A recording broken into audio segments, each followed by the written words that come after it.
చాలా మంది కుట్రలు ఉన్నాయని చెప్పే రకంగా అనుమానాలు వ్యక్తం చేశారు. ఆ తర్వాత ఫ్యూయల్ కరెక్ట్గా లేదు, టర్బైనల్ ఫ్యూయల్ కరెక్ట్గా లేదని చెప్పి చాలా మంది అంటున్నారు. ఆ తర్వాత ఇంకొక వర్షన్ కూడా వినిపించింది. ఏదేమైనా కూడా ఈ అన్నిటిలో కంటే కూడా ఇంజన్లు ఆగిపోవడమే ప్రధాన కారణంగా అక్కడ ఈ ప్రమాదం సంభవించిందట. అహ్మదాబాద్లో మధ్యాహ్నం 1:39 జూన్ 12, 2025 రోజున ఈ ఘటన చోటు చేసుకుంది. ఎగ్జాక్ట్గా ఈ రోజుతో నెల రోజులు కావస్తోంది. సో ఇప్పుడు air craft accidents investigation bureau ఇప్పుడు ఈ విషయాన్ని తేల్చింది.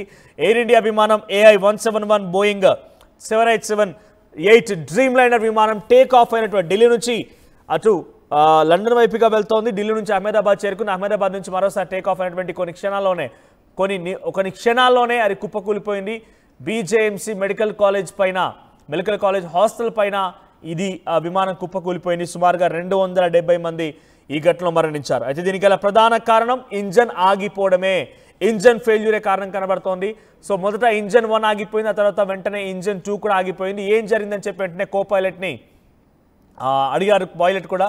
సో నేను ఆపలేదని చెప్పి సమాధానం రావడంతో వెంటనే మళ్ళీ దాన్ని రిలేటింగ్ చేసే ప్రయత్నం చేస్తే ఇంజన్ 1 కొంత యాక్టివేట్ అయింది, కానీ ఇంజన్ 2కి పవర్ అందకపోవడంతో, ఫ్యూయల్ అందకపోవడంతో పవర్ని పుంజుకోలేకపోయింది.